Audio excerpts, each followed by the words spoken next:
ఇప్పుడు మీరు జాతీయ పార్టీని వదిలేసేసి రాష్ట్ర ప్రాంతీయ పార్టీ గల కారణం ఏంటి? అదే సార్ చెప్పాను, నాకు జగన్మోహన్ రెడ్డి గారు చేసినటువంటి ఆయన చేసిన కార్యక్రమాలు కానీ, విద్యలో ఆయన తీసుకొచ్చినటువంటి చేంజెస్ కానీ, గవర్నమెంట్ స్కూల్స్ని, గవర్నమెంట్ హాస్పిటల్స్ని మీరు గమనిస్తే ఎన్ని గవర్నమెంట్ హాస్పిటల్స్ కట్టారు, ఎన్ని మెడికల్ కాలేజీలు కట్టారు, ఎన్ని పోర్ట్లు కట్టారు, ఇవన్నీ గమనిస్తే నాకని పర్సనల్గా ఏమనిపించిందంటే, పాపం ఎంత చేసినా జగన్మోహన్ రెడ్డి గారికి చెప్పుకోవడం రాలేదు. ఏమీ చేయకుండానే అబద్ధాలు ఆడేసి నిందలేసి ఇవాళ కూటమి ప్రభుత్వంలోకి వీళ్ళు వచ్చారు. With in the span of 5 years 2 సంవత్సరాలు కరోనా పోతే 3 సంవత్సరాల్లో ఆయన చేసినటువంటి ఈ అభివృద్ధి కార్యక్రమాలు జనాల్లోకి తీసుకెళ్లడంలో ఎక్కడో సమ్వేర్ వెనకబడి ఉండడం మూలన ఆయన ఓడిపోవడం.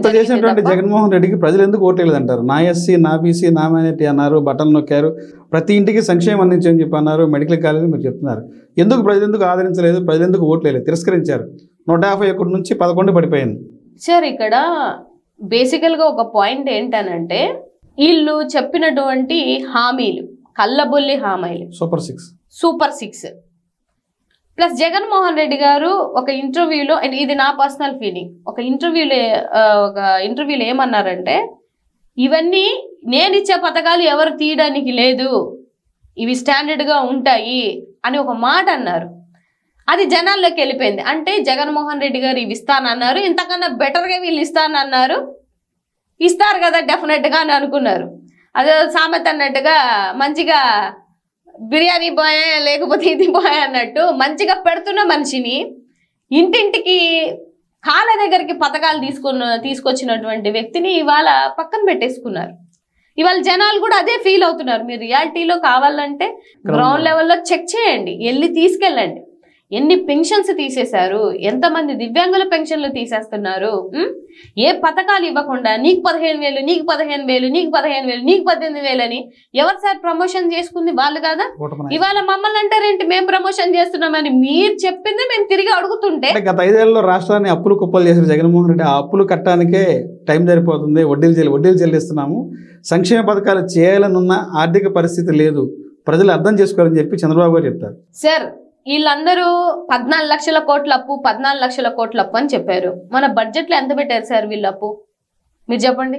అంటే మీరు ప్రభుత్వం వచ్చే ముందే మీకు తెలుసు కదా 14 లక్షల కోట్ల అప్పు ఉందని, ఉండగానే తెలిసి కూడా మీరు ఎందుకు ఇన్ని దొంగ హామీలు ఇవ్వాలి? అదొక విషయం పక్కన పెడితే, మీరు దిగిపోయే టైంకి ఖజానాలో ఎంత డబ్బులు ఇచ్చారు? ఇవాళ మీరు జగన్మోహన్ రెడ్డి గారు మీకు ఇచ్చేటప్పటికి ఖజానాలో డబ్బులు మీకు ఇచ్చిన దానికన్నా డబలే ఉంది కదా. అంటే మీరు ఇవాళ 8 నెలల్లో ఎంత అప్పు చేశారండి? 1,20,000 కోట్ల అప్పు చేశారు. ఒక పథకం ఇవ్వకుండా, మీరు ఇస్తానన్న సూపర్ 6 చేయకుండా, జనాలకి ఏ న్యాయం చేయకుండా ఇన్ని కోట్ల అప్పు ఎందుకు చేసినట్టు సార్? ఏ రాష్ట్రమైనా కూడా సెంట్రల్ గవర్నమెంట్ లో ఉన్నటువంటి మన ఆర్థిక మంత్రి చాలా క్లియర్ గా చెప్పారు. ఆవిడ ఏంటంటే, ఆంధ్ర రాష్ట్రము ఫైనాన్షియల్ డిసిప్లిన్ లో మాత్రమే అప్పులు చేస్తుంది. ప్రతి ఒక్క రాష్ట్రానికి ఫైనాన్షియల్ డిసిప్లిన్ ఉంటుంది. మనం ఇష్టాచారంగా అప్పులు చేసుకొని వెళ్తామంటే అయ్యే పని కాదని అందరికీ తెలిసిన విషయమే. అయినా కూడా ఆవిడంత క్లారిటీగా చెప్పినా కూడా వీళ్ళు చెప్పినటువంటి అబద్ధాల్లో ఎక్కడో నిజం కొట్టుకొని పోయింది సార్. అదైతే క్లారిటీగా చెప్పగలుగుతాను. వీళ్ళు ఎన్ని అబద్ధాలు ఆడారు, అందులో నిజం కొట్టుకొని పోయింది. జగన్ గారు చేసిన మేలు కూడా కొట్టుకొని సూపర్ 6 అని తలుచుకుంటేనే భయం వేస్తుందని చెప్పి నిండు అసెంబ్లీలో చెప్పారు చంద్రబాబు గారు. చేయాలని లేదు, అది తప్పు మాట. చెయ్యాలని లేదు, అది క్లారిటీగా వీళ్ళు ఒప్పుకోలేక ఆ మాటలు చెప్తున్నారు. మీరు విజనరీ, 40 సంవత్సరాల రాజకీయ చరిత్ర, మీరు ఇప్పుడిప్పుడు వచ్చి సీఎంగా చేస్తున్నటువంటి వ్యక్తి కాదు. 4వ ముఖ్యమంత్రి అయినటువంటి మీరు 14 లక్షల కోట్ల అప్పు అని చెప్పినటువంటి మీరు మీ సూపర్ 6కి ఎంత ఖర్చు అవుతుంది, జనాలకి ఎంత ఇవ్వాలి, ఎంత ఇస్తే న్యాయం జరుగుతుందని ఒక క్లారిటీ లేకుండా మీరు ప్రభుత్వంని నడుపుతున్నారని అంటే నేనైతే నమ్మను సార్. ఆయన జనాలకి ఏం చెప్పాలో అర్థం కాక ఖజానాలో ఖాళీ. ఇప్పుడే కాదు, అప్పట్లో రోషయ్య గారు కూడా చెప్పిన వీడియో ఉంటుంది, తీయండి. ఈయన ఏ ప్రభుత్వం వచ్చినా కూడా ఈయన చెప్పే మాట ఏంటంటే, ఖజానాలో డబ్బులు లేవు, నేను ప్రజలకి చేయలేను, మీకు పేదలకి ఇవ్వడానికి బాధ, అది చెప్పండి మేము ఒప్పుకుంటాం. మేడం గత 5 సంవత్సరాల్లో దాదాపు ప్రజలకి ఎంతో చేరువయ్యారు, పథకాలు ఇచ్చి చెప్పారు జగన్మోహన్ రెడ్డికి. 151 సీట్ల నుంచి 11 సీట్లు పడిపోగల కారణం ఏంటి? ఎందుకు ప్రజలు తిరస్కరించారు జగన్మోహన్ రెడ్డిని? భవిష్యత్తులో వైఎస్ఆర్సీపీ పార్టీ బతికి బట్టగలదు అంటారా? పార్టీ ఉంటుందా? మీరు జాతీయ పార్టీ ఎవరైనా ఇంటలెక్చువల్స్ కానీ రాజకీయ ప్రబుద్ధులు కానీ ఎవరు సీట్లు ఎన్ని అని ఆలోచించరు, ఎంత ఓటింగ్ పర్సంటేజ్ ఉందనేది మాత్రం ఆలోచిస్తారు. 40% ఓటింగ్ పర్సెంట్ ఉన్నటువంటి పార్టీ వైఎస్ఆర్సీపీ పార్టీ. ఎందుకు నామరూపాలు లేకుండా పోతుంది సార్? 3 పార్టీలు ఏకమయ్యి ఒక పార్టీ మీద దండయాత్ర చేస్తే ఎంత చేయాలనుకున్నా మాకు వాళ్ళకి వచ్చిన వేరియేషన్ ఎంత? 10% ఆఫ్ ఓటింగ్ షేరింగ్ అటు వెళ్ళింది.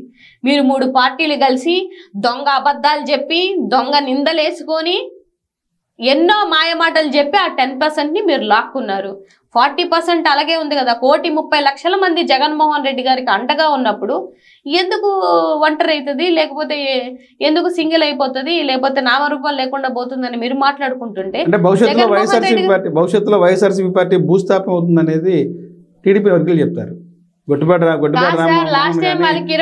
రామనాయుడు గాని నారా లోకేష్ గాని పెద్దలంతా ఇదే చెప్తున్నారు. భవిష్యత్తు లేదు, 11కి ఒకటి పోతే ఒకటే మిగులుద్ది. ఆ ఒకటిగానే కదా సార్ అన్న స్టార్ట్ చేశారు. పోనీ మీరు ఒకటే అన్నారు, ఒకటిగానే స్టార్ట్ చేసి ఇంత పెద్ద సామ్రాజ్యాన్ని సృష్టించుకున్నటువంటి వ్యక్తికి మళ్ళీ ఆ స్థాయికి రావడం పెద్ద విషయం అయితే ఏం కాదు. గత ప్రభుత్వంలో మీకు 21 వచ్చినప్పుడు మీరు భూస్థాపితం అనుకున్నాం కదా. అసలు ఇవాళ 3 పార్టీలు కలవకపోతే భూస్థాపితం అయ్యే పార్టీ ఎవరనేది రాష్ట్రం మొత్తానికి తెలుసండి.